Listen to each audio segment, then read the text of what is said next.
सद्गुरुदेव भगवान की जय। राजा रामचंद्र भगवान की जय।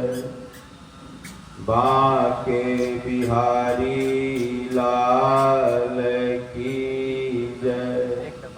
ओम नमः पार्वती पते हर हर महादेव।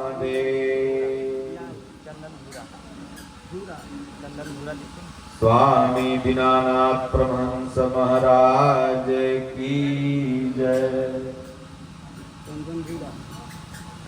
सज्जनों, आज हम सब लोग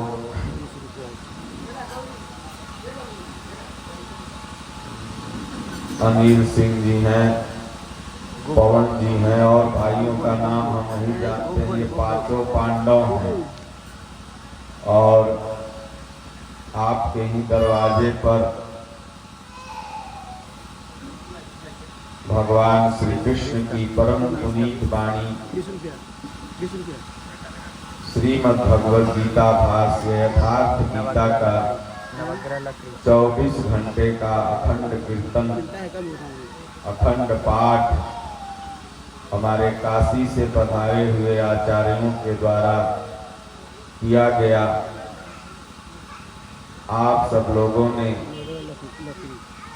रात भर दिन भर बड़ी मधुर आवाज में सुना ही होगा। वास्तविक कर्म कांड पाठ यही है और वास्तविक शांति पाठ भी यही है।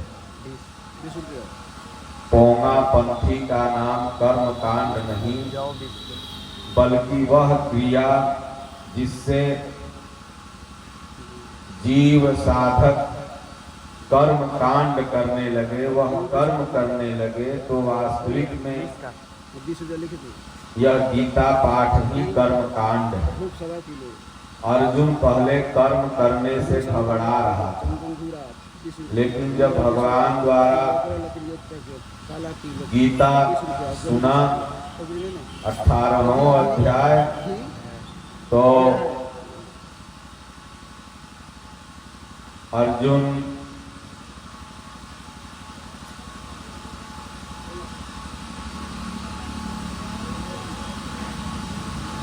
कहा, प्रभु अब मैं उस कर्म को करूंगा जिसे आप करवाना चाह रहे हैं।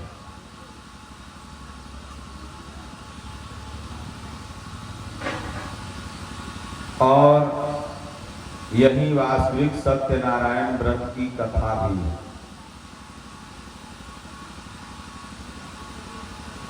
सत्यनारायण व्रत की कथा घर घर में होती है, लेकिन अगर आप अपने घर में भगवान कृष्ण की वाणी, जिसमें सत्य है, आत्मा बताया गया, और ये बात बता रहे हैं स्वयं नारायण। भगवान कृष्ण स्वयं नारायण थे। वेद व्यास कहते हैं, या स्वयं पद्यनाभस्य मुख पद्याद्विनीश्रिता। और सुन कौन रहा था? तो नर का अवतारी अर्जुन। अर्जुन नर थे और भगवान कृष्ण नारायण थे। और सत्य चीज भगवान गीता में बताए हैं। यज्ञ क्या है, कर्म क्या है, धर्म क्या है। इसलिए प्रत्येक सनातन धर्म को मानने वाले, जहां भी हिंदू सनातनी रहते हैं, उन्हें चाहिए कि अपने घर में गीता पाठ या तो श्री रामचरितमानस का अखंड पाठ, ये दो में से एक कराना चाहिए। दोनों में सत्य बातें। रच महेश निज मानस राखा, पाई सुसमय शिवासन भाखा। मानस के रचयिता स्वयं भगवान शिव माता पार्वती को अमर कथा सुनाते हैं और गीता परमात्मा के श्रीमुख की वाणी। ये स्वयं महर्षि वेदव्यास कहते हैं। महर्षि वेदव्यास वेदों को पूजने के लिए नहीं कहते, वो जितनी भी अपनी रचनाएं रचते हैं उसको पूजने के लिए नहीं करते, लेकिन गीता को पूजने के लिए कहते हैं। तो भगवान की वाणी का 24 घंटे आप लोगों ने यह शांति पाठ के रूप में श्रवण किया। इनका घर तो सुखी समृद्ध शांति रहेगा ही, गुरु महाराज और भगवान की कृपा से। जहां तक ये आवाज गई होगी भगवान के चर्चा की रात भर, तहां तक भी ईश्वरीय वातावरण बना होगा, क्योंकि जो ऑडियो क्लिप है वो कभी मरती नहीं, नष्ट नहीं होती, इसी वायुमंडल में तैरते रहती है।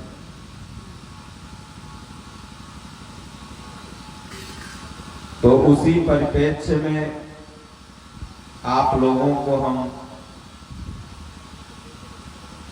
भगवान की चर्चा, जिसके लिए मनुष्य शरीर मिला है, किसी न किसी बहाने से भगवान की चर्चा प्रत्येक जीव को करना चाहिए, क्योंकि ये आर्टिफिशियल जमाना में जैसे वस्तुओं की कोई गारंटी नहीं। ये गाड़ी हो सकती है 3 पुश्त तक चले, लेकिन गाड़ी खरीदने वाला मालिक हो सकता है 1 पुश्त तक देखे, और गाड़ी तो पोतो चढ़ेगा, नातियों चढ़ेगा। इन यंत्रों से भी कमजोर ये शरीर है, इसकी आयु। इसीलिए संत महापुरुषों ने हमेशा कहा कि भगवान का, नारायण का, ईश्वर का भजन करो।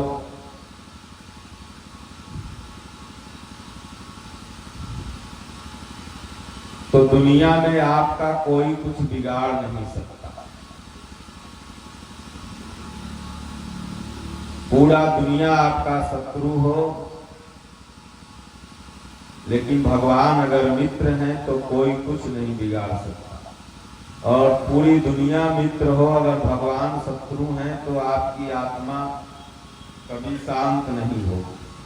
तो आइए हम सब लोग थोड़ा सा कीर्तन करें भगवान का, और उसके बाद फिर सत्संग की तरफ चलेंगे।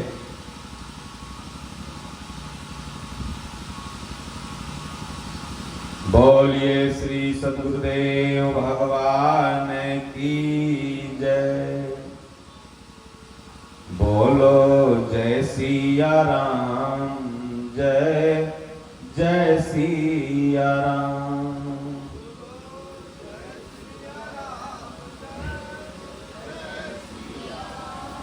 बोलो जय गुरुदेवम, जय गुरुदेव।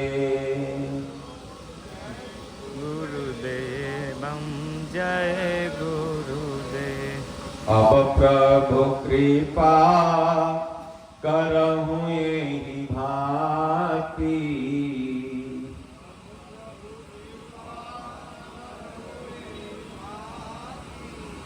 सब तजि भजन करहु दिन राति।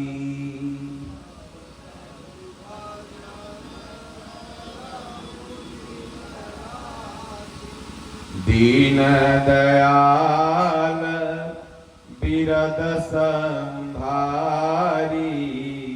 हरहु नाथ मम संकट भारी।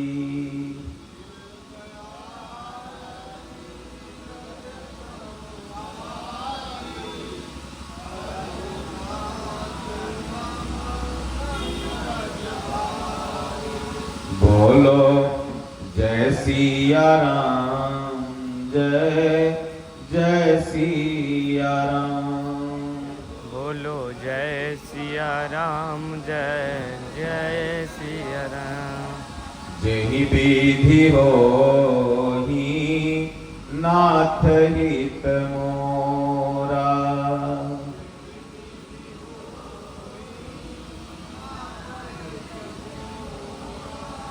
करहूँ सो बेगी दास मैं तोरा।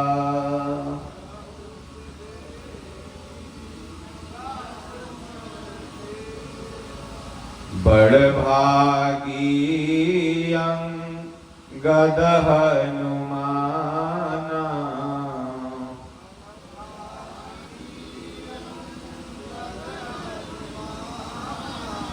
चरण कमल चापत विधि नाना।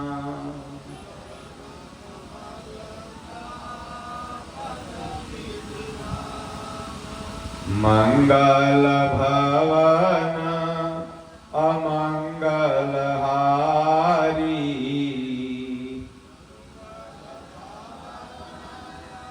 मंगल हारी।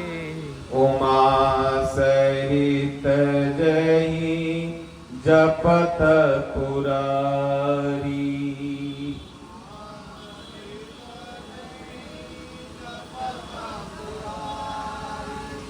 उमा कहूँ मैं अनुभव अपना,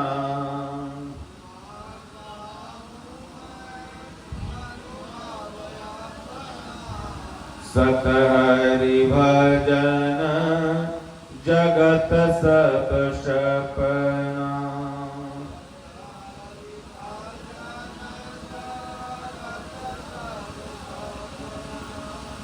बोलिए श्री सद्गुरुदेव भगवान की जय, राजा रामचंद्र भगवान की जय। तो ये आत्मा जैसे ना मरती नहीं है, जितने दिन का जिसका जिस घर में संस्कार है उतना ही दिन उस घर में रहेगा। एक पंडित जी थे, उन्होंने तीर्थ व्रत किया, 16 तीर्थ उन्होंने लगातार किया और समस्त एकादशी जितनी भी उनके जीवन में जब से जानने लायक हुए तब से पूरी एकादशी किया उन्होंने। बेटवा नहीं हो रहा था। जौने तीर्थ में जाए भगवान से है मांगे कि एक बेटवा हो जाए, प्रभु वंश चले। तो बेटवा हो गया और पंडित जी महान ज्योतिषी थे। पूरा किसी का भी ज्योतिष देख करके पतरा बना देना, जन्म कुंडली बना देना, और सब जानते थे। जैसे अगर मिस्त्री कोई गाड़ी खरीदता है तो नयो गाड़ी के 2-4 बार रिंच से खोलिए देते। अगर मिस्त्री रहेगा तो वो जब उनको बेटवा हुआ एक, तो उसका नाम रख दिए तीर्थ। तो नाम तीर्थ रख दिए क्योंकि तीर्थ करने से हुआ था। तो जन्मते खूब बधाई हो रही थी। अपना सनम का चेला चाटी भाई बड़े बड़े चेला थे, सब जुटे हुए थे। तो पंडित जी का मन किया कि अपने बेटवा का हम थोड़ा भाग्य देख लें, इसका भाग्य क्या है। तो भाग्य पूरा जन्म कुंडली मिलाए, इतना बज के इतना मिनट पर ऐसे ऐसे, उसमें निकला कि 17 साल बाद ये मर जाएगा। 3 बार निकाले, तीनों बार ज्योतिष की गणना वही हुई कि तुम्हारे यहाँ कुछ इसका पैसा बाकी है अगले जन्म का, वही लेने आया है। जहां कर्जा खत्म होगा कि ये चला जाएगा। बाकी कितना था तो वही मान के चलिए 9,000 रुपये। तो उस पूरा जो बाजा वाजा बज रहा था सब बंद करा दिए। बोले बंद करो सब। अब चिंता में हो गए, फिर दूसरे दिन सॉल्यूशन अपने दिमाग में निकाले कि जब 9,000 देगा तब न जाएगा, इससे मैं आजीवन काम ही नहीं करवाऊंगा। पत्नी को कह दिया कि जब ये बड़ा धीरे धीरे होने लगे, पढ़ाओ लिखाओ सब कुछ करो, लेकिन कुछ भी अगर ये कमाने के लिए जाए तो मान लो हम रहेंगे तो कोई बात नहीं, तुम रहोगी, कोई इसको रोक देना, कमाने न जाए। तो लेकिन नाऊ का बेटवा नाऊ, पंडित का बेटवा पंडित, जैसे ही पंडित जी हैं कैसे मंत्र सीख गए बचपन से, भाई घर में पंडिताई हो रहा था, बच्चों से सीख गए, तो वो कुछ पूजा पाठ कराने सीख ही गया था। अब पंडित जी गए थे कहीं दूसरे राजा का ज्योतिष देखने, दूसरे राज्य के राजा का, और तब तक उनके राज्य के राजा जो थे उनके यहाँ कोई मंदिर बन रहा था, उसी का नींव पड़ने वाला था। अब मंत्री को भेजे, बोले जाओ पंडित जी को बुला के लाओ। 16 साल का इनका बेटवा तब तक हो चुका था, तो पंडित जी घर पर नहीं थे। अब राजा कहे पंडित जब तक नहीं रहेंगे तब तक पूजा नहीं होगा। तो पंडित जी बहुत दूर गए थे, मुहूर्त भी निकला जा रहा था। तो राजा के जो बेटुआ उनका है, भाई पंडित का बेटा है ये, कुछ न कुछ पूजा भी व्यवहार करेगा, हमारे कुल खानदान के पुरोहित हुए हैं, उसी को बुला के लाओ। तो पंडिताइन नहीं जाने दे रही थी, तो पंडिताइन ने शर्त दिया कि राजा साहब भेज तो मैं दूंगी, लेकिन आप इसको कुछ दीजिएगा मत, जो देना लेना होगा वो आएंगे तो उन्हीं को दीजिएगा। तो राजा ने कहा ठीक है, लेकिन अब कोई राजा अगर पूजा कराएगा और दक्षिणा न दे तो उसका पूजा अधूरा है। तो राजा तो इस बात को मान गया, लेकिन जो राजा की पत्नी रानी थी उसने कहा कि भाई पूजा तो आप करवा लिए, दक्षिणा नहीं देंगे तो काम खत्म है, पूजा हुआ ही नहीं। तो आज भी जब माई लोग लड्डू मांगती हैं झांपी में, बिटिया के यहाँ भेजती हैं विदाई के बाद, तो 5-5 का सिक्का वगैरह नहीं डाल देते हैं लोग, 10 का सिक्का, 5 का सिक्का। तो महारानी जो है 3-3 हजार मुद्रा के, मतलब एक सोने का चांदी का सिक्का, सब इतना बड़ लड्डू और वही में डाल दी।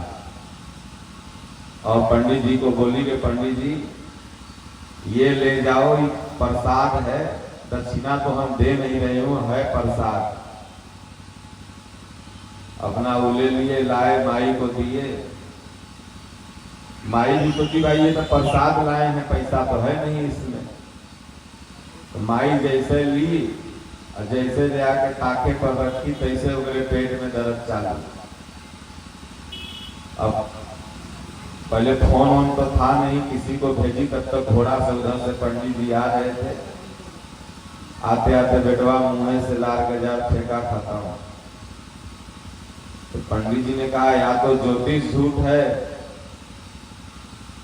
और नहीं तो मेरा बेटा तो कुछ हमको दिया नहीं।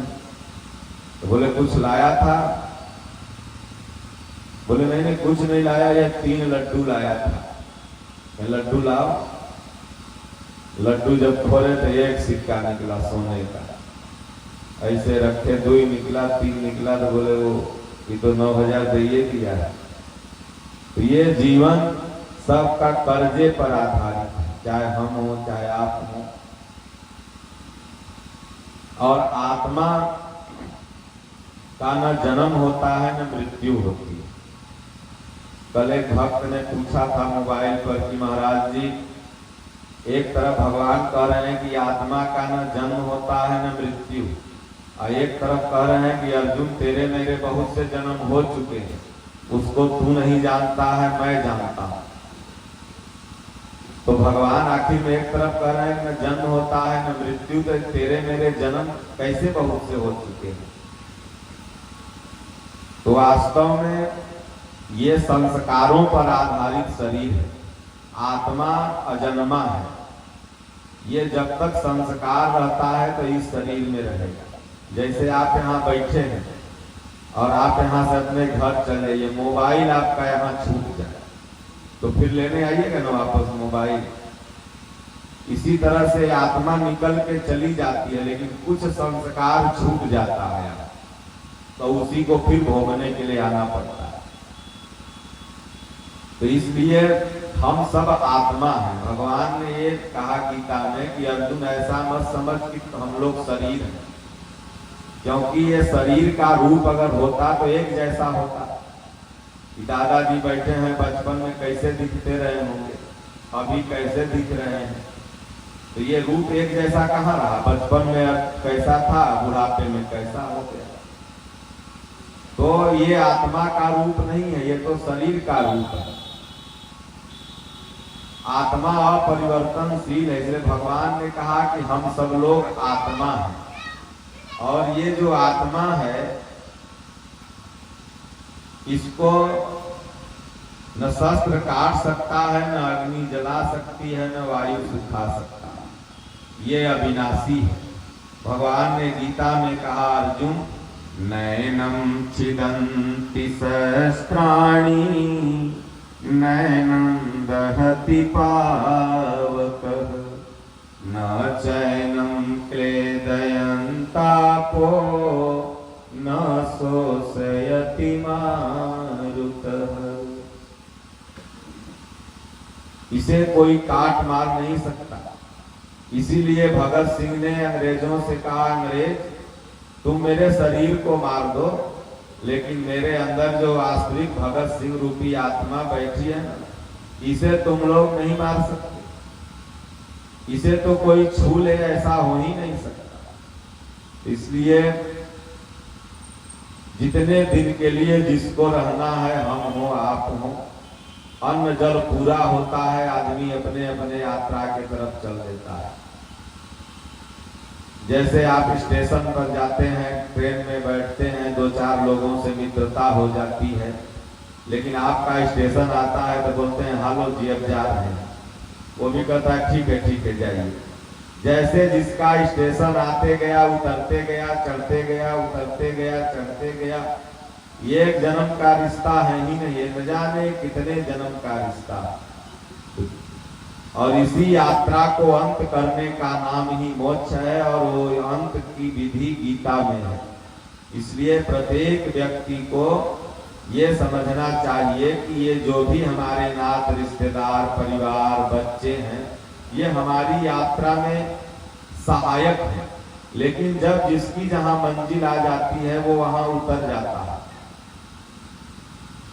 इसके तो आगे भजन ही है साथी, भजन के बिना तू अकेला रहेगा।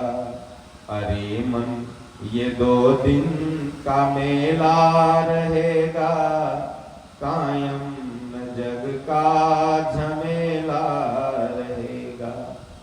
लेकिन मनुष्य क्रियाशील प्राणी होता है। हम हैं चाहे आप, हम भी जहाँ हैं उस आश्रम को साफ सफाई करना चाहते हैं, आप भी जहाँ हो उस घर द्वार को बनाना चाहते हो। ये तो मनुष्य का स्वभाव है, क्रिया करना चाहिए, क्योंकि क्रिया का विफल प्रतिक्रिया होता है। ये मोबाइल अभी काम करना बंद कर देगा, इसका स्थान डस्टबिन हो जाएगा। तो उसी तरह भी आप हम अगर कुछ कर रहे हैं कि भाई बाबा अच्छे हैं, 5 लाख के काम सालाना करा देते हैं, तब कहता है प्रणाम बाबा, और नहीं तो कहेगा कि खाओ पकौआ बाबा आएगा का प्रणाम करो। तो ये सुरनर मुनि सब ही कह रीति, स्वार्थ लाग करें सब प्रीति। 5000 रुपया बेटवा के दे रहे हैं तो कहेगा पापा जी, और वही जब कमाने लगेगा 3 लाख के पैकेट तो कहेगा बाबू। फिर बाद में बुढ़वा जसस जसस कमाए लगे, पतोहिया के संसर्ग में जाए, भाषा बदलत जाए। तो ये तो मतलब कि आप अगर क्रिया में हैं तभी आपकी पूजा है। इसलिए कहा गया कर्म की ही पूजा होती है। इसलिए मानस में पूरा रामायण एक ही लाइन में गोस्वामी जी लिख दिए कि कर्म प्रधान विश्व करि राखा, जो जस करही तासु फल चाखा। इसलिए जहां आप रहो काम भगवान का ही कर रहे हो, लेकिन यह समझ के करो कि मैं इसका मालिक नहीं हूं। एक दिन ये देखना कि जैसे आज अपने दादा के फोटो देख रहे हो वैसे तुम्हारो फोटो लग जाएगा, यही समझ के काम करो और फोटो पर माला चढ़ जाएगा। इसलिए हम लोग के फोटो पर जिंदगी जी माला चढ़ल है। हाँ, स्वामियों जी के फोटो देखो जिंदगी जी माला चढ़ल है। तो ये समझो कि भाई माला ऐसे ही चढ़ेगा, ऐसे ही पुण्यतिथि एक दिन मनेगी। तो इसके लिए पहले से तैयार हो जाओ कि भाई हमें भगवान का भजन करना है, राम राम जपना है। लूट सको तो लूट, राम नाम की लूट है, लूट सको तो लूट, अनंत अंत काल पछताओगे, जब प्राण जाएंगे छूट। कौड़ी राम में हम लोग का एक आश्रम है, वहां पर आश्रम के वरिष्ठ महात्मा हैं, उन्होंने अपना समाधि जिंदे बना दिया पूरा के सामने। हम गए इस बार जब, हम कहे महाराज जी का बना है, बोले हमार समाधि है, खाली मरेंगे बस यही में कुल गाड़ दी। तो जिंदे समाधि अपना बनैले हैं, मतलब के कहते हैं कि भाई मरने का इंतजार है, मरेंगे तो इसी में सब गाड़ देगा। तो ये आप समझिए कि आदमी रोज मरता है, रोज जीता है। रात में सो जाता है तो मर गया, फिर सुबह हुआ तो फिर जिंदा हो गया। तो इसलिए जिंदा अगर सुबह में हो गए तो फिर भगवान का भक्ति करके जो आपका सेवा है वो सेवा करिए। फिर उसके बाद शाम में सो जाइए, फिर सुबह उठ गए तो जो सेवा भगवान दिए हैं वो करते रहो, नाम जपते रहो।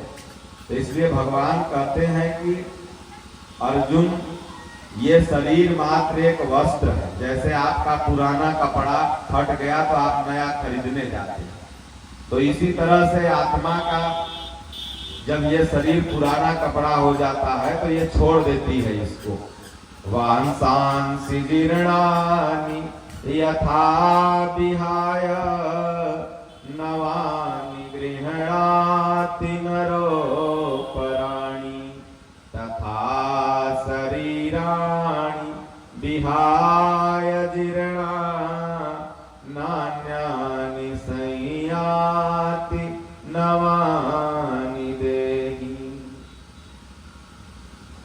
तो इसलिए इसे वस्त्र समझना है और जाएगा सब। जाने से पहले हमने जो सत्कर्म किया है, जो सत्संग किया है, जो भगवान की सेवा की है, जो हमने गरीबों की मदद की है, वही हमारे साथ, आपके साथ, क्योंकि मनुष्य एक सामाजिक प्राणी है और समाज में अच्छा से रहना इसका दायित्व है। और किसी का गर्दन न दब जाए, और उसी तरह से अपने बाल बच्चा को भी आप कमाइए और दूसरे को बाल बच्चा को भी अपना बाल बच्चा समझिए। ये नहीं कि आपका फ्रिज भरा रहे, जो आपका बिजनेस पार्टनर हो, चाहे आपका जो सैलरी लेने वाला वो क्या नाम है कर्मचारी हो, उसके बाल बच्चे भूखे सोएं। तो इस हिसाब से बिजनेस नहीं, बल्कि मेरे भी खाएं और उसके भी खाएं, और तब जा करके हरि के गुण गाएं। तो एक भजन बड़ा बढ़िया है, उसी का भजन का अर्थ आप लोगों को हम बताते हैं। इसलिए भगवान पर विश्वास करो, दुनिया में आपका कोई नहीं बिगाड़ सकता। बहुत से लोग कहते हैं उनके यहाँ ऐसे अकाल मृत्यु हो गया, लगता है ये ग्रह है। पंडित लोग जान भर जाए तो माँ 7.5 है, तो शनिचरा है, तो ये पूजा कर दो, तो वो पूजा कर दो, 2-4 लाख के फेरा लगा ही देंगे। इसलिए आप ऐसा भ्रांति में मत रहिए कि हमारे घर में कुछ है। न जाने कितने यंत्र उपकरण हमारे आपके दुश्मन हैं। आज ही हम न्यूज देख रहे थे, घटना घटित, एक गाड़ी लड़ गई ट्रक में और गाड़ी में आग लग गई और चारों गेट खुल ही नहीं रहा। ये ऑटोमेटिक जो गाड़ियां आ रही हैं, 2 बच्चे छोटे छोटे, 2 बड़े और 3 और लोग, यानी 7 लोग जल के मर गए, खाली इसलिए कि गेटे नहीं खुला। आग तो इंजन में लगा तो चारों गेट लो, अब खुल ही नहीं रहा। तो यंत्र उपकरण जो है ये मनुष्य का दुश्मन है। इसीलिए जो विज्ञान के यहाँ भी स्टूडेंट बैठे होंगे, आप लोग भी पढ़े होंगे, एक रोबोट बना और उस रोबोट से पूछा गया कि तुम्हारा दुश्मन कौन है, तो उस रोबोट ने कहा कि इंसान। उसको जेल में डाला गया, उस रोबोट को जेल में अभी है ना। तो अब ये रोबोट नहीं, ये गाड़ी भी रोबोट है, ये पंखा भी रोबोट है। संजोग से पंखा में अंगुली चल जाए बस पता चल जाएगी कितना बड़ा दुश्मन है। ये हर चीज जो मनुष्य बना रहा है अपनी सुख सुविधा के लिए, वो उसकी आयु को छीन कर रहा है, कम कर रहा है। इसलिए जीवनादर्श में आप पढ़िएगा तो स्वामी जी ने लिखा है कि विज्ञान से विनाश होता है। जब जब विज्ञान बढ़ा है तब तब रिजल्ट विनाश हुआ। तो और फिर से जीरो से सृष्टि चालू हो गई है। सब लोग पढ़े लिखे समझ गए। तो इसलिए भगवान जिसका नहीं बिगाड़ते, कि दुनिया में जो भी हो रहा है भगवान के मर्जी से हो रहा है। एक भी चीज है, लेकिन ये किसको दिखेगा? भक्त को दिखेगा। कुछ भी हो रहा है परमात्मा के मर्जी से। भगवान ही अच्छा करते हैं, भगवान ही बुरा करते हैं। लेकिन गीता में लिखल है कि प्रभु कहते हैं कि मैं कुछ नहीं करता, और एक जगह कह रहे हैं अर्जुन मैं सब कुछ करता।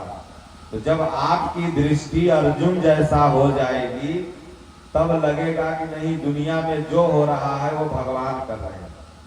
बर्बरीक ने कहा, अर्जुन पांचों भाई कह रहे थे कि युद्ध मैं लड़ा, और बर्बरीक जिन्हें आज खाटू श्याम के नाम से दुनिया पूजती है, वो कहते हैं कि तुम लोग युद्ध कहाँ लड़े, ये तो युद्ध कृष्ण लड़ रहे थे, कृष्ण ही मार रहे थे और कृष्ण ही मर रहे थे।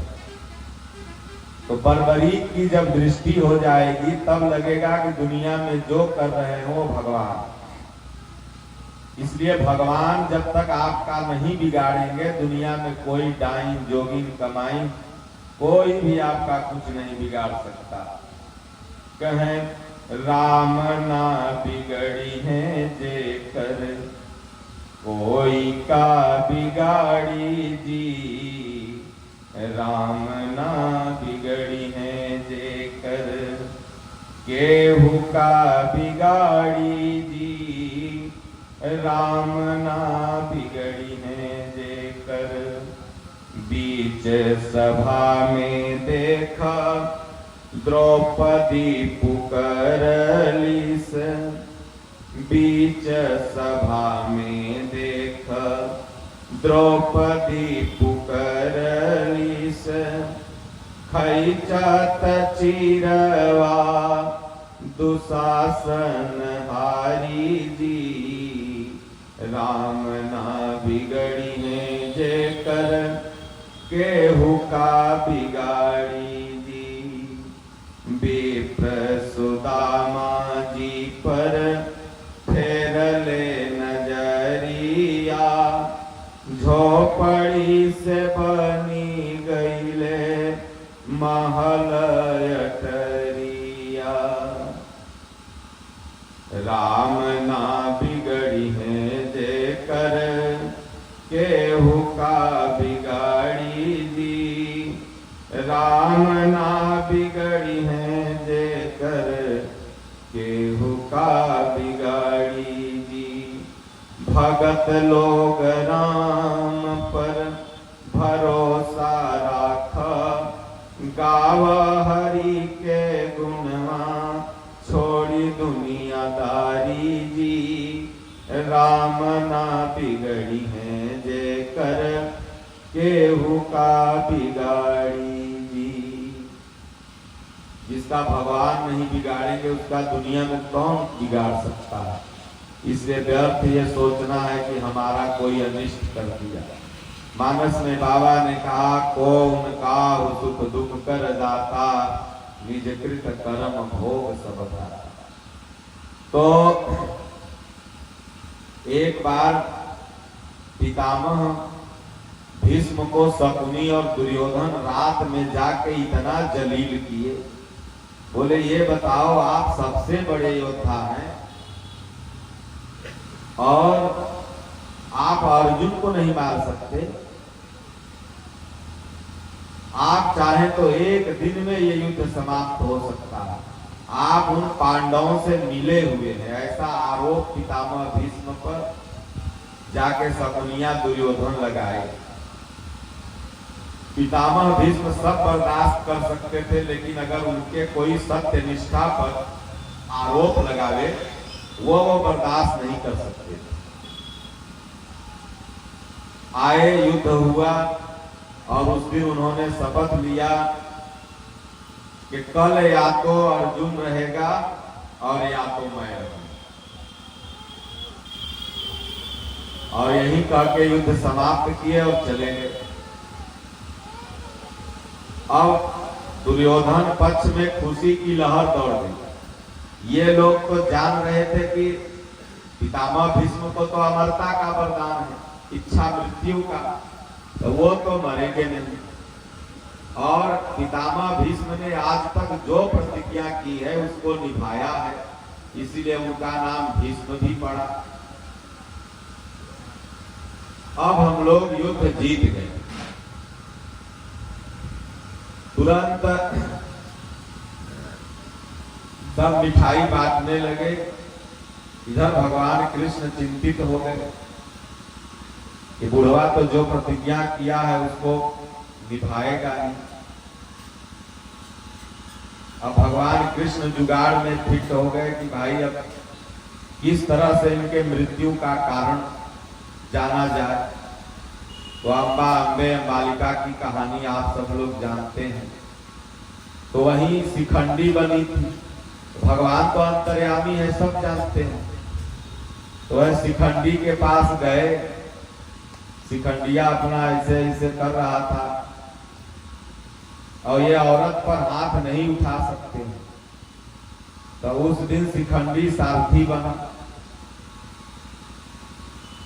जब सब कुछ योजना बना लिए कि अब भाई अब निश्चिंत हो गए कि कल इस तरह से पितामह भीष्म के सामने शिखंडी को खड़ा कर देना है और इस तरह से अर्जुन बाण चलाएगा और इस तरह से पितामह भीष्म की मृत्यु हो जाएगी।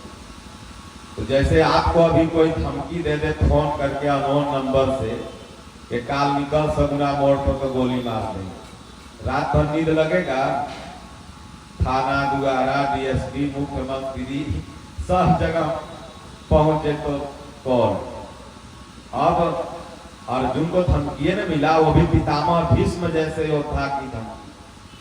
तो भगवान कृष्ण सोचे कि अर्जुन बेचैन होगा, बीपी बढ़ी होगी उसकी, चले कम से कम बता दें कि 2-3 घंटा सूत लेगा तो सुबेरे धनुष चलाना पड़ेगा।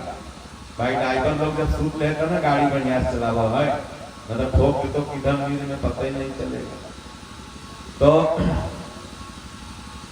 इधर उल्टे हो गया। कृष्ण भगवान जब आए अर्जुन के शिविर में तो खर खर पूरा की आवाज बज रही थी। अर्जुन सो रहा था।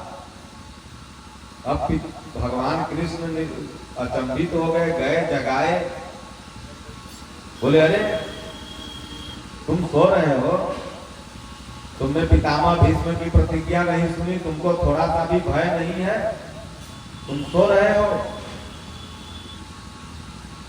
लगे कृष्ण भगवान डांटने, तुमको अपने प्राणों की चिंता नहीं है। कहे देखिए प्रभु, जिन्हें मेरे प्राणों की चिंता है वो तो 2 बज गया जगिए रहे आप स्वयं।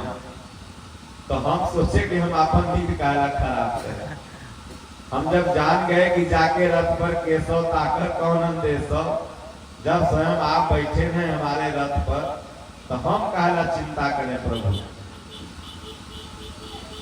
भगवान ने सब योजना बताया। पितामह भीष्म सर सैया पर लेट गए।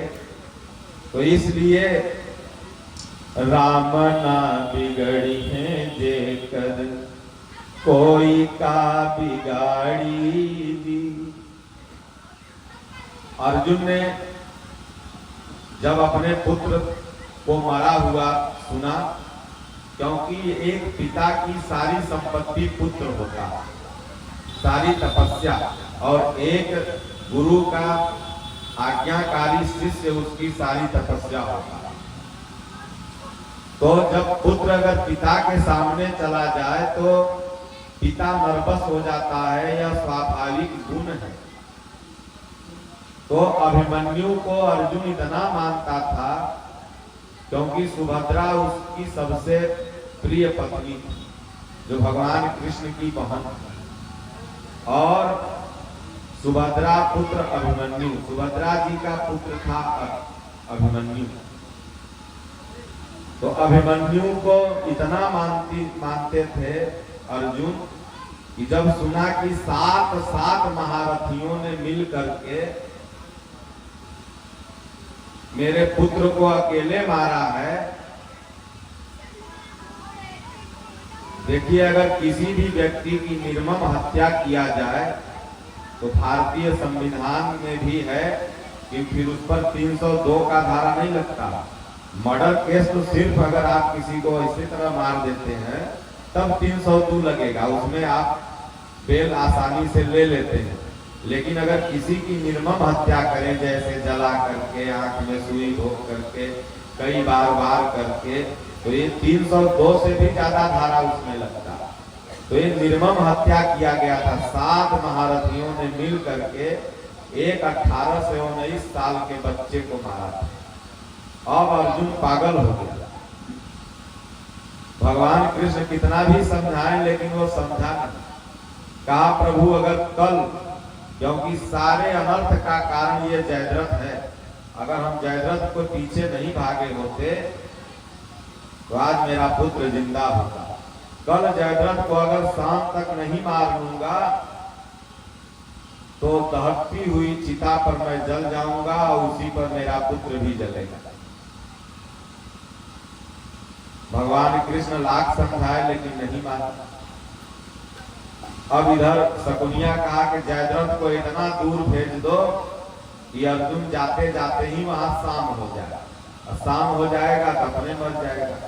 और अर्जुन मर गया तो 4 भाई को तो हम लोग गाजर मुरई की तरह चबा लेंगे, क्योंकि अनुराग ही अर्जुन है।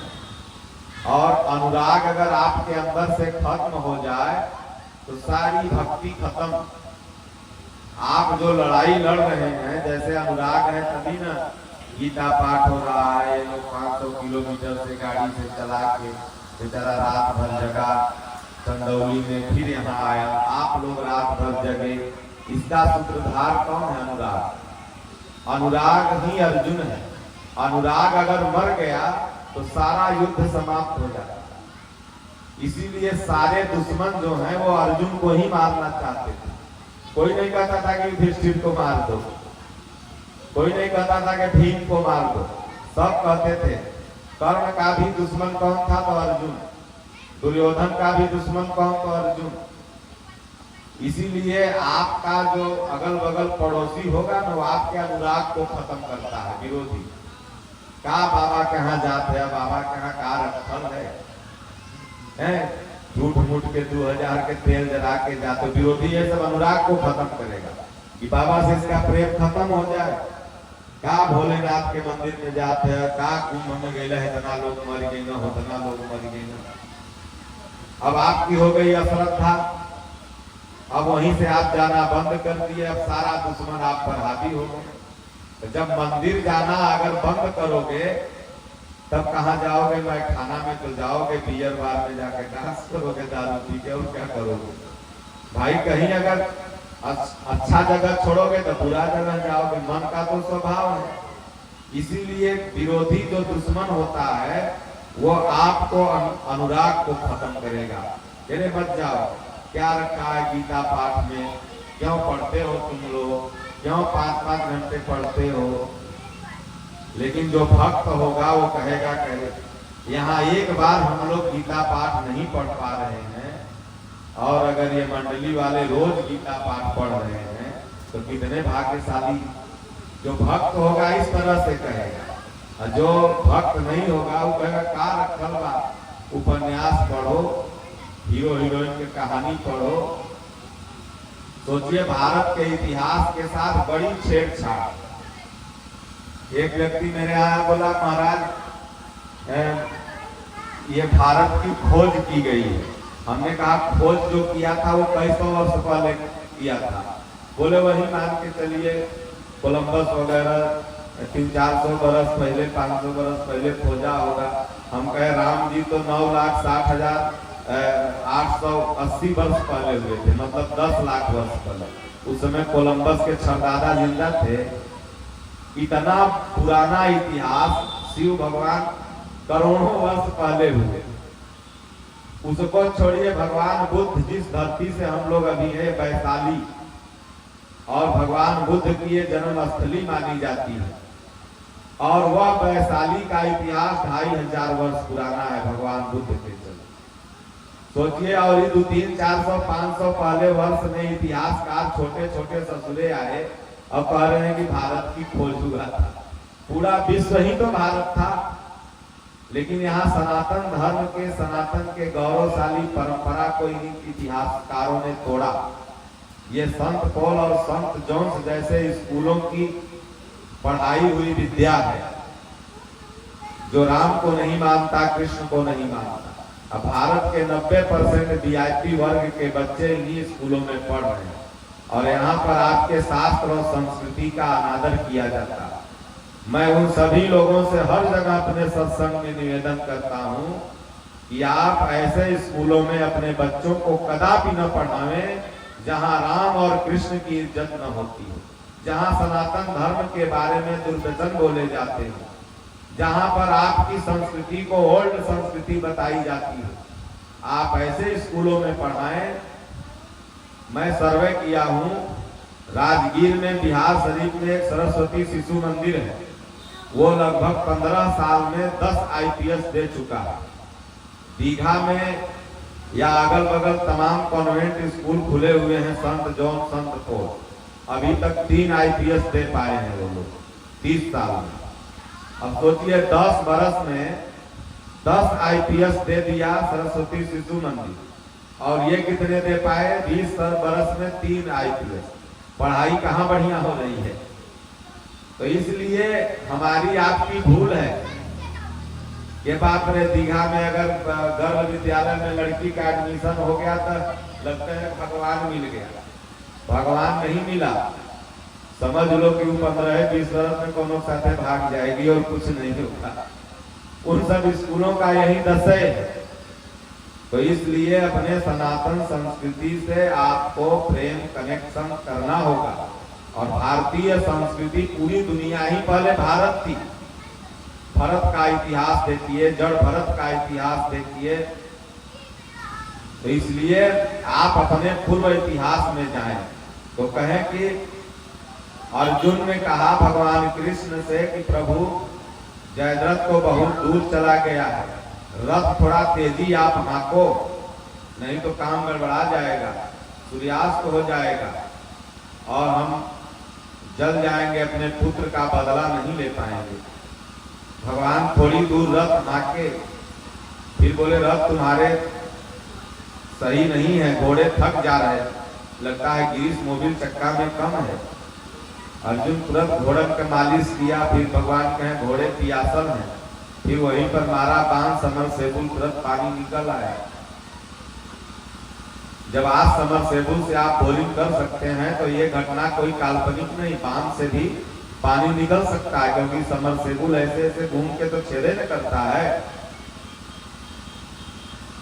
जब आज आप मिसाइल चला सकते हैं तो उस समय ब्रह्मास्त्र जरूर रहा होगा और इससे ज्यादा पावरफुल था, वो रिटर्न में आ जाता था। आज तो जीपीएस पर टारगेट कर दोगे तो रिटर्न नहीं आएगा। एंटी मिसाइल से भले उसकी दिशा चेंज हो जाए लेकिन वो रिटर्न नहीं होगा। तो अर्जुन ने मारा बाण, पानी पिलाया घोड़ों को, फिर कहा चलिए, फिर थोड़ा दूर भगवान आके फिर कहे घोड़े थक गए, अब नहीं चलेंगे। बोले प्रभु, तब झूठों पे कह दल के निमित्तम मात्र भव भव्य साची, हम हैं, तुम चिंता क्यों करते हो, मैं युद्ध करूंगा, तुम क्यों लड़ रहे हो। भगवान के अब क्या करें, तुम्हारे घोड़े नहीं चल रहे हैं। सूर्य को कहे कि बदली थोड़ा ढक जाओ। भाई भगवान चाहे तो कुछ भी कर सकते हैं। अभी हम लोग बैठे हैं, तुमने पैसा न लड़ाएगा कि पंडाल पंडाल खाली, उधिरा जाएगा। वो तो सर्वशक्तिमान है ना, उनकी शक्ति के आगे मनुष्य की शक्ति 0/0 भी नहीं। और कौने पर आदमी उछड़ता है, 50 किलो ठीक से नहीं उठता है, लेकिन कहेगा कि हम गोलियां मार देंगे। तो सूर्य बदली में ढक गए और इधर दुर्योधन शकुनी सब लगे एकदम खूब पिचकारी मारने, खूब लगे उत्सव करने।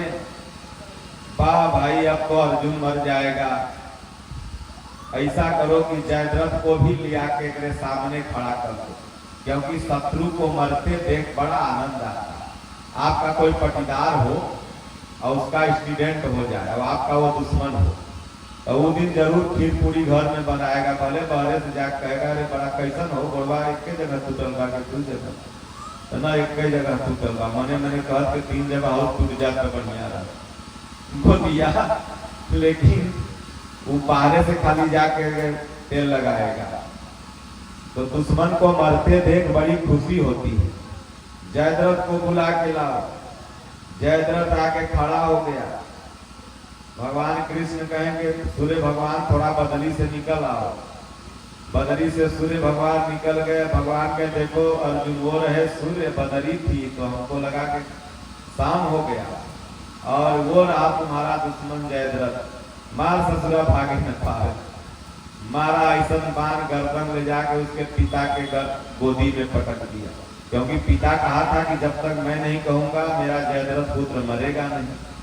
तो भला पिता कैसे कह सकता है कि कोई बेटा मरे के तनु न लायक हो।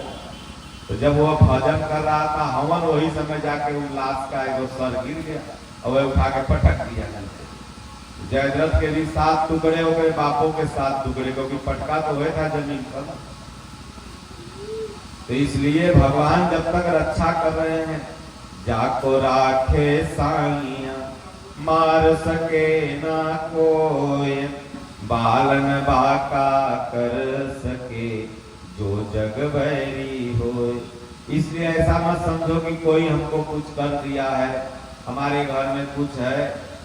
ये जहाँ पर गीता पाठ हो गई, हरिभक्तन के पास न आवे भूत प्रेत पाखंड, ये शांति पाठ है। और दुख हमें भी है, दुख आपको भी है, दुख समाज को भी है, लेकिन भाई जिसको जब तक रहना है तो रहेगा। ज्यादा दुखे करके आदमी क्या कर सकता है। तो लेकिन ये लोग पुण्यात्मा थे कि भाई गीता पाठ हुआ, इसी बहाने 10 आदमी जुटे, भगवान की चर्चा हुई। तो राम न बिगड़ी है देकर कोई का बिगाड़ी जी। भगवान अगर नहीं बिगाड़े तो कोई किसी का नहीं बिगाड़ सकता। आगे कहते हैं कि बीच सभा में देख द्रौपदी पुकारलिस, खैचत चिरवा दुशासन हारी जी। राम ना बिगड़ी है जेकर कोई का बिगाड़ी जी। वो परमात्मा, वो भगवान अगर नहीं बिगाड़ेगा तो कोई क्या बिगाड़ेगा। द्रौपदी का तो इज्जत वो दुर्योधन लुटवाना चाह रहा था, क्योंकि वो अंधे का पुत्र अंधा बोल करके दुर्योधन को बेइज्जती की थी।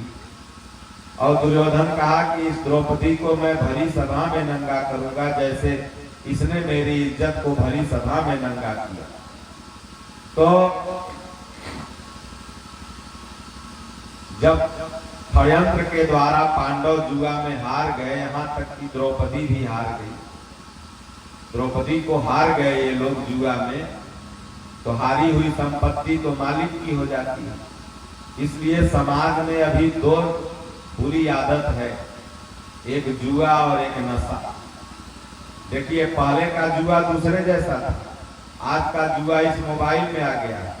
ये लड़के 2-2 हजार 4-4 हजार सट्टा लगा लगा के वो गेम खेलते हैं। पता लगा बाबू का क्रेडिट कार्ड खाली है और जब बैंक चेक करा गया तो 80 हजार कर्जा में था, माइनस में चला था। तो ये जुआ और नशा, ये दोनों युवा समाज को अभी बर्बाद कर रहा है। ये फ्री फायर हो गया, पबजी हो गया, तमाम ऐसी ऐसी गेमें हैं जिनमें पॉइंट बनाता है। एक तो कहा कि महाराज हम 7,000 के कपड़ा खरीदे हैं। कहते तो तू धनवान है, कहाँ है कपड़वा? तो बोले हम अपने लिए नहीं खरीदे हैं, और जो गेमवा में है ना उसके लिए 7,000 का वो खरीदाता है कपड़ा, उसके लिए खरीदे हैं। हाँ, हम कह साले अपने तो चटियो फाटल है गंजियो, और गेमवा में जो है उसको 7,000 का कपड़ा तू खरीदा है। तो ये जुआ हो गया ऑनलाइन, और ये नशे करके बच्चे सब बर्बाद हो रहे हैं। तो इसलिए सीख लेना चाहिए कि जुआ खेले पांडव लोग तो धन भी गया और इज्जत भी गई। वो तो भगवान कृष्ण अगर वचन नहीं दिए होते द्रौपदी को कि इस धागा का बदला मैं तुम्हें न जाने कितनी साड़ियों में दूंगा, तो उस दिन सब लोग हंसे थे। भला बताइए, महारानी है, इसको कौन साड़ी की कदर? अब मुकेश अंबानी के औरत नीता अंबानी को कोई कहे कि हम साड़ी देंगे, जो सोने की साड़ी पहन देंगे, तो लोग हंसबे न करेगा कि तो पागल है, एकरा कौन साड़ी करने कहीं साड़ी देगा। लेकिन भगवान तो जान रहे थे एक दिन इसे साड़ी की ही जरूरत पड़ेगी। तो भगवान अगर वचन अपना नहीं निभाए होते तो इज्जत तो बर्बाद ही थी ना, धन बर्बाद हुआ था, इज्जत पर भी हाथ लग गया था। लगा द्रौपदी की साड़ी खींचने, द्रौपदी सब महारथियों के पास हाथ जोड़ के, क्योंकि एक नारी के लिए उसके इज्जत से बड़ा धन धरती पर कुछ नहीं है। तुरंत सबके पास जाए तो सब मुंह फेर लें, क्योंकि सब तो धृतराष्ट्र और दुर्योधन के दास थे, सब अनीति पर चल रहे थे, सत्य पर कोई नहीं चल रहा था। तो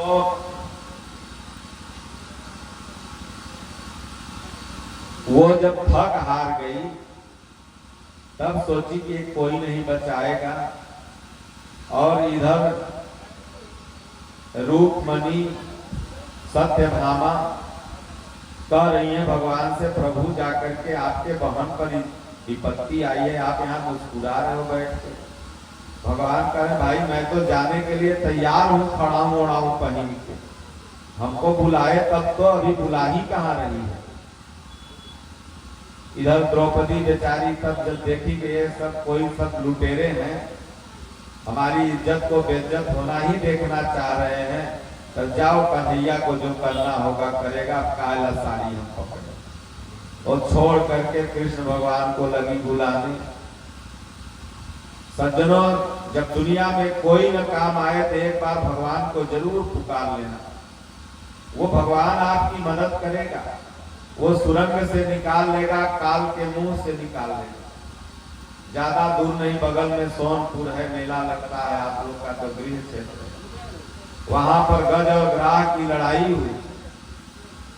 ग्राह के मुख में बिल्कुल गज चला गया था, बिल्कुल मुख में। लेकिन जब समर्पण कर दिया तो भगवान मुंह से निकाल दिया। जब दुख आवे, विपत्ति आवे, कोई सहारा नहीं दिखे, जब कोई न हो अपना, उसको बुला लेना। भगवान को एक बार बुला लो, वो अवश्य मदद करेगा।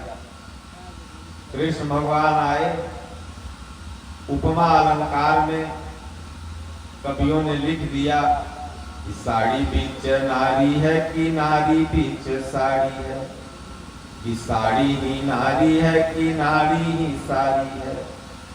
साड़ियों का अंबार लग गया। इस कहानी से आपका इतिहास सुरक्षित है, और आपको यह सीख लेना चाहिए कि जब भी आपके दामन के लुटेरे, इज्जत के लुटेरे आते हैं, तो ये समाज वाले तो बस सब ये ताक में लगे हुए हैं कि कहिया हम फेसबुक पर डालें कि चला गया चांद आसमां को छोड़ के।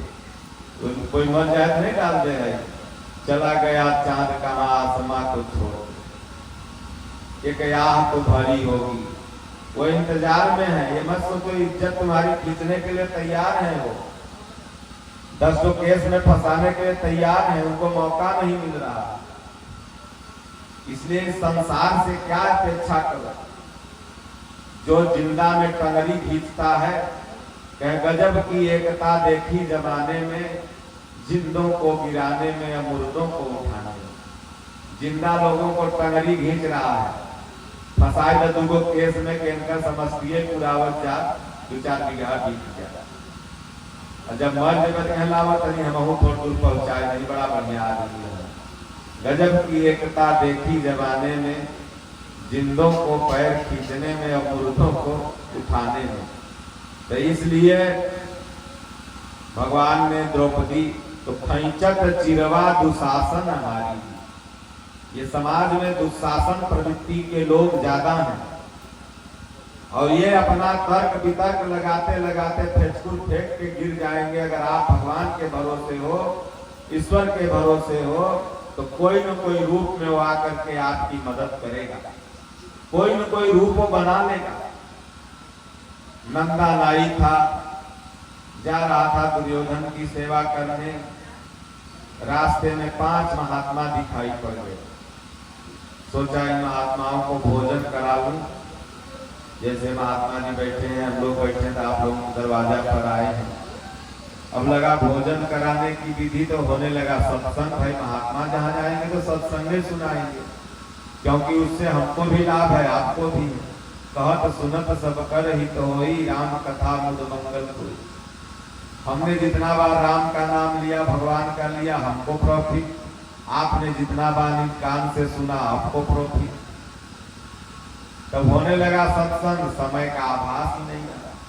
आप ऐसे अभी बैठे रहते 2 घंटा यहाँ पर, तो मच्छर आपको भभोर लेता। अभी किसी को एक को मच्छर काटा क्या? नहीं काटा ना। कहीं मोटीन जल रही है क्या? नहीं जल रही है। तो भगवान की चर्चा जहाँ होती है, अभी नहीं खत्म करेंगे, उसके बाद 10 मिनट सबको बैठाएंगे, अब फिर देखिएगा कोई तो मच्छर काटा। भगवान की चर्चा होती तो मच्छर वो सब सत्संग सुनने लगता है। वो देखता है कि भैया कौन कौन जन्म के पाप कहने मच्छर बनल है, कोको कोला पेस्ट्री के लिए खून चूस रहे हैं। कम से कम हम भगवान के कुछ राम राम सुन लें कि मच्छर के बाद एक के बाद सेठ जी बन जाएंगे, फिर खून चूसते रहे। तो इसलिए नंदा नाई जो था, संतों का सत्संग सुनने लगा, हो गया 5 बज गया। अब तब याद पड़ा करें, हम तो दुर्योधन के जा रहे थे सेवा करने, मालिश करने, और आज तो नहीं गए, अब तो फांसी देगा, क्योंकि दुर्योधन तो इससे ज्यादा कुछ नहीं देता। और इधर भगवान देखे कि तो साधुओं की सेवा कर रहा है। भगवान कृष्ण नंदा नाई का वेश बना के गए, दुर्योधन का खूब मालिश उलिश करके चले आए। अब इधर से नंदा नाई जा रहा है, उधर से दुर्योधन के मंत्री निकल रहे हैं। सब पूछे, अरे नंदा नाई अभी तो तुम गए हो, कुछ सामान मोबाइल भूल गए क्या? क्या भूल गए लेने जा रहे? तो दुर्योधन के मंत्रियों ने जब ऐसा कहा तो ये सोचा कि लोग व्यंग कस रहे हैं, आज तो मैं आया ही नहीं। और ये कह रहे हैं कि सामान कुछ भूल गए क्या? तब तक उधर से दुर्योधन भी आ रहा था। दुर्योधन बोला, अरे नंदा कुछ सामान भूल गए क्या? आज तो तुमने इतना बढ़िया सर दबाया जितना कभी नहीं दबाया था, इतना बढ़िया मेरा मालिश किया, और तुम छू रहा था तो हमें बड़ी शांति मिल रही थी। आज बता तुम क्या कर रहा था? ये सोचा, आज तो मैं आया ही नहीं था, सर्वा यो कह रहा है, मंत्रियों सब कह रहे हैं। समझ गया कि वो मैं तो संतों की सेवा में था। लगता है कि मेरे प्राण बचाने के लिए मेरे ठाकुर जी मेरा वेश बना के इस नीच का चरण दबाए। मने मन सोचने लगा, दुर्योधन का अच्छा इनाम मांगो। मैं तो उस समय व्यस्त था, तुम कुछ इनाम मांग लो, मैं तुम्हें दे देता हूं। बोले, अच्छा इनाम देना हो ना, देखो सादा पन्ना लाइए, तुरंत रिजाइन लिखा और दे दिया। बोला, इसको मंजूर कर लीजिए, आज से मैं चरण दबाऊंगा तो अपने भगवान के, क्योंकि मेरे प्राणों के चरण बचाने के लिए भगवान को तुम्हारे जैसा नीच का चरण दबाना पड़ा। अब तो वचन में दुर्योधन बढ़ गया था, उसने कहा जाओ तुम्हारा मैं रिजाइन लेटर मंजूर करता हूं। तो सज्जनों, भगवान कौन सा वेश बना करके आपकी मदद कर देगा? क्या बड़े प्रेम से मिलना यारो, दुनिया में इंसान रे, ना जाने किस भेष में नारायण मिल जाए रे। कौन भेष बना के आ जाएंगे, किसके मुख से कौन आशीर्वाद निकल जाएगा? लोग कहते महाराज के पास जब से जुड़े बड़ा शांति है, सुकून है। वो कुछ नहीं, वो भगवान कोनो भेष बना के आ गए, मुंह से उन्होंने बोल दिया तुम्हारा कल्याण हो गया। कोई करता धरता कुछ नहीं, भगवान कोनो भेष बना के मदद कर देते। राम सिंह जी अयोध्या में थे, अभी मैं अयोध्या में गया, राम सिंह जी की छावनी वहां लगती है। आप लोग भी कभी अयोध्या धाम जाइए, चाहे मेरे साथ चलिएगा, मैं आप लोगों को दिखाऊंगा वो जगह। वो राम सिंह जी इतने सत्संग प्रेमी थे और वो जेलर थे, अंग्रेजों के समय के जेलर। कहीं भी सत्संग हो, आजकल तो मान लीजिए बगल में सत्संग होता रहेगा, लोग नहीं जाते हैं। बहुत से लोग सोचते हैं निमंत्रण मिलेगा तब जाएंगे। बहुत से लोग सोचे थे भाई साधु संत करे यहाँ बहुत आल है, हो सकता है हमको कुछ करवा दे इसलिए हम न जाएंगे। पर साधु देगा तो नहीं खाएगा, डर के मारा के हमर करवा तो न दिलवा। इस समाज में बड़ी रूढ़ी है, प्रसाद लोग फेंक देते हैं। कहीं से आप तीरथ उरथ से लाइए, अपना गोतनी को दीजिए, नहीं खाएगी। है बहनी मत कहिए ना, तो कुछ करके दे दे तो ऊपर कौन। इस सत्संग में कहीं भी भगवान की चर्चा हो जाना चाहिए। ये दुनिया में मैं दावे के साथ कहता हूँ कि पातेपुर का जितना टाइम है, कहो हमारे पर मंत्र मारे, हमें बैठा है को लग जाए हम जाना। पूरे समस्तीपुर जिला के टाइम जो भी, तो ये सब तो खाली अब सोचो कि साधु संत महात्मा तपस्या करते करते मर जाते हैं और उनके ऊपर देवी जी नहीं आती है, औरतिया के ऊपर देवी जी आवती है, जो कौनो करम कुकरम न छोड़े। इतना सस्ता बैंक देवी जी तोरा ऊपर आती है। शिव गुरु में ढाल बजेब जाके देवी जी तोरा माता पाएगी। तो हमारा देवी खेल हथिन, तो हम भगत हियो तो पलना ही, सब आडंबर है, कहीं कुछ नहीं। देवी जी जन्म जन्म मुनि जतन कराही अंतराम कही आवत। जन्म जन्म लोग तपस्या करता है तब जाके भगवान मिलते हैं, और तोरा देवी जी मिल जाए 2 मिनट में। देवी जी दुर्गा माई इतना सस्ता है कि 4 गो नारियल 4 गो चुनरी बांध दिया, देवी माई तोरा घरे पर आके हबुआए लगती, हमरा देवी है देवी। कौन देवी है? नैरा वाली, कहाँ वाली, ठकोसरा चालू। तो राम सिंह इतना सत्संग में विश्वास करते थे। एक महात्मा का सत्संग हो रहा था जेल से 3 किलोमीटर दूर। अब हर बार तो क्रम बन जाता था, नाइट ड्यूटी रहती थी तो दिन में सत्संग रहता था। अब उस बार ऐसा संजोग बैठा कि उनका नाइट में ड्यूटी और नाइट में सत्संग 9 बजे। अब सोचें कि आज तक तो हमसे सत्संग कभी छूटा नहीं। महात्मा कोई हो, भगवान की ही तो चर्चा बताएंगे, और अगर ये छूट जाएगा तो मेरा नियम खंडित हो जाएगा। चलो जो होगा देखेंगे, भागेंगे। 2-4 गो कैदी है न, होगा सस्पेंड होंगे और क्या। अभी हमने जेल में गीता बांटा, जौनपुर जेल में, तो जेलर लोग बड़े डरे रहते हैं। 4-4 बार गिनते हैं, कहें बाबा पे मोहर मत मारा, बाकी सब पर मारा। तो भाई बाबा के तो लगे ड्रेस से समझ में आवता, हम कहे 4-4 बार मार दो, नहीं देखो कई सारे हमारे साथ बाहर निकल गए ना, तो हमको अंदर आना पड़ेगा, क्योंकि परमिशन तो हमने लिया। तो वो सत्संग में जाए, और ऐसे एक पेड़ था, उसी पेड़ के किनारे अपना बैठ के और सत्संग सुने। जब समापन हो तो चल जाए। तो हर जगह कंपटीटर होता है। आप जैसे स्कूल में हैं, वहाँ भी आपके 2-4 विरोधी हैं, कंपटीटर हैं। आप सीए में हैं, जहाँ भी है आपको 2-4 आदमी ऐसा हो जो ताक में रखता है। तो जेलर साहब के भी 2-4 विरोधी थे वहाँ पुलिस में। तो पुलिसवन सब क्या किया, जेल सुपरिटेंडेंट से जाकर शिकायत कर दिया, कहे राम सिंह रोज चल जाता है सत्संग सुनने, अब कहियो कहियो जेल खाली पाइएगा। हुजूर बोले क्या कह रहे हो? बोले हाँ, और नहीं तो चलिए आज आप विजिट कर लीजिए स्वयं। रजिस्टर निकाला, शाम 7:30 बजा का अच्छा समय हो जाने तो जैसे ही 9 बजा, जैसे ही वहां पर भगवान की आरती चालू हुई, जय हनुमान ज्ञान गुण सागर राम कथा चल रही थी, तो श्री हनुमान जी की आरती चालू हुई। तैसे राम सिंह अपना राइफल एक तरफ रखे चल दिए, आके सत्संग में बैठ गए। एक सिपाही देख लिया, बोला हाँ अब जाओ कहो बैठल है आके पेड़े के नीचे। गया उस सुपरिटेंडेंट वहां से चला, गुस्सा में रजिस्टर ले ले। अब यहाँ आ रहा है गेट पर जहाँ जेलर बैठे थे, तो वहां देख रहे राइफल लेके वो राम सिंह वहीं बैठे। ये अयोध्या की सत्य घटना है। अब तो डांटने लगा सिपाहियों को, बोले बेवकूफ, तुम लोग कहा कि वो सत्संग सुन रहा है। बोले हुजूर अभी 1 मिनट पहले हम देख के आए हैं वहीं पेड़ के नीचे बैठा, अगर वहां से वो दौड़ते भी आएगा तो 10 मिनट लगेगा, हो नहीं सकता।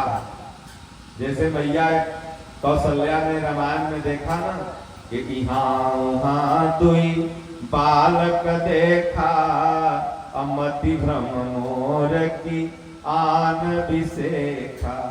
मति भ्रमित हो गई। यहाँ भी राम सिंह बैठा, वहां भी राइफल लिए राम सिंह मुस्कुरा रहे हैं, कुछ बोल नहीं रहे हैं। सुपरिटेंडेंट ने कहा दस्तखत करो, तो दस्तखत के आगे टाइम लिखता है। जैसे आज आप लोग या आपकी पत्नी शिक्षिका आती हैं, जैसे ही अंगूठा लगाएंगी ऑनलाइन तुरंत टाइम के साथ वहां पर अटेंडेंट बन जाएगा, इतना बजे अटेंडेंस हो गया। टाइम और अटेंडेंस लिखा के, तो वो लोग कहा कि तुम लोग की नौकरी खा जाएंगे सुपरिटेंडेंट। झूठ मूठ को किसी ईमानदार आदमी को फंसाते। कह रहे सरकार चलिए देख लीजिए आप भी अपने हाथ से। तो जेलर आ रहा था, यहाँ देख रहा है राम सिंह अपना ठेम करके और आंखों में आंसू बह रहा है। भरत चरित्र उस समय महात्मा सुना रहे थे। राम सिंह और भरत जी वाला चरित्र सुन के, बारे भाई, इसलिए आप पांचों भाई जो हैं, पांचों पांडव, तो आप लोगों को प्रेम से रहना। ये संपत्ति उपत्ति तो दादो छदादो अपन अपन कहते मर गए, ले गए क्या एक पवित्रता, ये आपका भी नहीं है। इसलिए समाज में जो भी भाई हैं सबसे प्रेम में रहो। कोई से अगर थोड़ी गलती हो जाए तो उसको क्षमा कर दो, वो अपना समझेगा। क्योंकि भरत जैसा भाई भूतो न भविष्य। भरत और राम में अंतर जंगल के वासी लगाते हैं। जब राम गए थे वन को, तो वहीं मुनि वेश, और भरत भी जब पता चला कि भगवान नंगे पांव मुनि वेश जटा बांध के गए हैं, तो भरत भी वहां से उसी तरह चल दिए। अब गांव के उसी रास्ते से ही जा रहे थे, तो जो गांव के लोग थे दौड़े दौड़े बोले नहीं चलिए चलिए, फिर जा रहे हैं। वो है फिर जा रहे हैं। उन सब समझ रहे थे कि रामले जी जा रहे हैं। दोनों लोग का चेहरा मिल रहा था। तो एक बूढ़ा था, बोले नहीं नहीं रे पगले, वो नहीं है। अरे वो तो हंसते हुए जा रहे और ये रोते हुए जा रहे। भरत और राम में यही अंतर है कि वो तो हंसते हुए जा रहे थे और ये रोते हुए जा रहे हैं। उनके साथ केवल 3 लोग थे और इनके साथ पूरी जमात जा रही है। इसलिए ये वो नहीं है, ये दूसरे हैं। तो भरत का जो चरित्र है वो सबको ले करके चलने का, और राम तो सीता को भी ले जाने के लिए तैयार नहीं थे साथ। लक्ष्मण जबरदस्ती गए हैं, माता सीता जबरदस्ती गए हैं। राम तो अकेले चलते हैं, लेकिन भरत सबको साथ लेके चलते हैं। इसलिए राम से कहीं 1 गुना आगे भरत है, और इसीलिए भगवान राम भी बार बार भरत की प्रशंसा करते हैं। आपस में भाइयों में प्रेम अगर बना रहे तो समझिए कि सबसे बड़ा खजाना आपके पास है। तो ये क्या नाम है, क्या इसके पहले सुना रहे थे? राम सिंह की कहानी। राम सिंह जी यहाँ भरत चरित्र में एकदम मगन है। अब सुपरिटेंडेंट भी चकवक आ गया, बाप रे वहाँ देखे, हाथ जोड़ के खड़ा हो गया, बोले देखिए रिजाइन तो आपको नहीं है, हम करवाएंगे, लेकिन ये बता दीजिए कि ओरिजिनल आप हैं कि ओरिजिनल वो जो वहां बैठा है। तभी चकपक आ गए तो बोले भाई नौकरी चले, वो क्या जान रहे हैं कि वहां मेरा रूप बना के भगवान बैठे। बोले सर 3 दिन से मैं लगातार कथा सुन रहा हूँ, मैं बड़ा राम कथा का प्रेमी हूँ, भगवान की चर्चा जहाँ जब होती है जाता हूँ, तो इसलिए मैं ही हूँ। तो बोले देखिए ये अटेंडेंस सिग्नेचर किसका है, इतना बज के इतना मिनट। तो समझ गए कि मैं जिनकी कथा सुन रहा हूँ वो हमारी ड्यूटी वहां कर रहे हैं।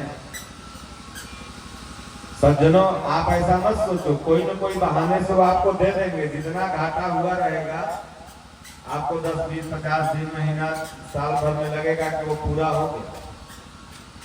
गुरु महाराज के यहाँ जाते हो 10-20 हजार का तेल जरता है, लगता है 20 हजार का जर गए, लेकिन तब तक फोन आ जाता है कि 2 गाड़ी धरा गई, खत्म, वो 1 लाख के तो करके धरा के।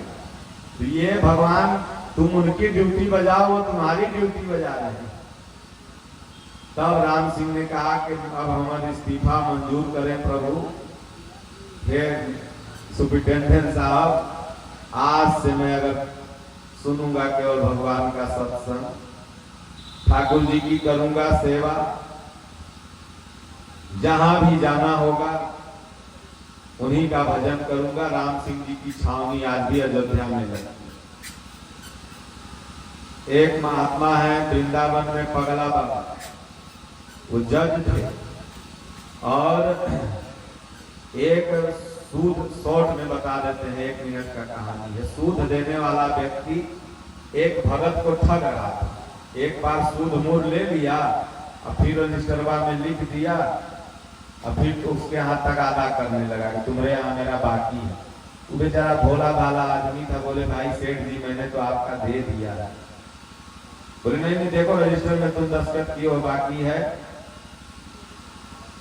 तब बोले जाने ठाकुर जी, हम क्या जाने, बड़ा बढ़िया ठाकुर जी का भगत था। अब पंचायत चली गई वही जज के पास। जज साहब जो थे तो अब जाने ठाकुर जी, तो लिख दिए जाने ठाकुर जी। वो नीचे जो जाती है नोटरी, सबके यहाँ नोटिस। अब वो ठाकुर जी के नाम पर तो कोई गांव में था ही नहीं। अब वो जो नोटिस देने वाला पोस्टमैन था सबसे पूछे कहीं ठाकुर जी तो है ही नहीं, यहाँ कोई है, एक ठाकुर जी का मंदिर जरूर है। तो गया नोटिस वहीं रख दिया ठाकुर जी के मंदिर पर। अब इसका बुलहटा हुआ क्योंकि गवाह तो ठाकुर जी थे। अभी चला गया बेचारा, सीधा साधा जज के सामने खड़ा हो गया। फिर बोले जाने ठाकुर जी, हम क्या जाने, जाने ठाकुर जी। तो ठाकुर जी एक रूप बना के आ गए। जज साहब बैठे हुए थे। ठाकुर जी ने कहा कि देखिए सर, फलाना अलमारी के फलाना ताका में फलाना पेज पर जाइए, देखिए सेठ ने जो असीला दस्तखत किया हुआ वही है उस पर रखा, और ये जो है नकीला है जिस पर ही केस कैले। तो जज ने देखवाया तो सही निकला एकदम सेम। उस समय तो फैसला जज साहब देके चले गए, लेकिन जब घर गए सोए कोट वोट निकाल के, तो सोचे कि भाई इतना एग्जैक्ट गवाह तो आज हमने जीवन में पहली बार देखा, जो ये बता दे कि फलना ताका पर फलना दौखा पर फलना बही में फलना पन्ना में लिखा हुआ। तब वो मुंशी को बुलाया, बोले मुंशी ये बता कि तुमने जो नोटिस थी वो किसको दे दी ले जाके, कौन ठाकुर जी को? बोले गांव में वो ठाकुर जी का मंदिर था हुजूर, कोई मिला ही नहीं, जब ठाकुर जी के मंदिर पर रख के चल आए थे। तब सोचे कि ये बुढ़वा कौन था वो जो गवाही देने चला आया। तब उसको बुलाया जो मुवक्किल था, जिसका केस था। बोले ये बता, जो गवाही दे रहा था वो तुम्हारा कौन लगता है? बोले जज साहब पहले बार हम देखे थे उनको, पहले बार आपको देखे, पहले बार हम देखे। बोले अरे हे वो भगवान, वो जज साहब इस्तीफा दे दिए। पगला बाबा का मंदिर वृंदावन में है, बहुत बड़ा मंदिर बना हुआ है, जाइएगा आप लोग कभी देखिएगा। पगला बाबा घूमने लगे, वही जजे साहब बने पगला बाबा। और कभी भी मंदिर में वो नहीं गए, किसी भी मंदिर में। वो कहें कि हम कौन मुंह लेकर के जाएं भगवान के सामने। भगवान जब आए थे तो हम बने थे जज, कुर्सी पर बैठे थे, अब भगवान खड़े थे, कौन मुंह लेके जाए हम भगवान के सामने। जिंदगी भर भगवान के मंदिर के अंदर कभी नहीं गए, और भगवान का भजन बाहर से ही राम राम कहीं जाए तो मन भजन किया करें। तो इसलिए आप सच्चा विश्वास को करके देखो।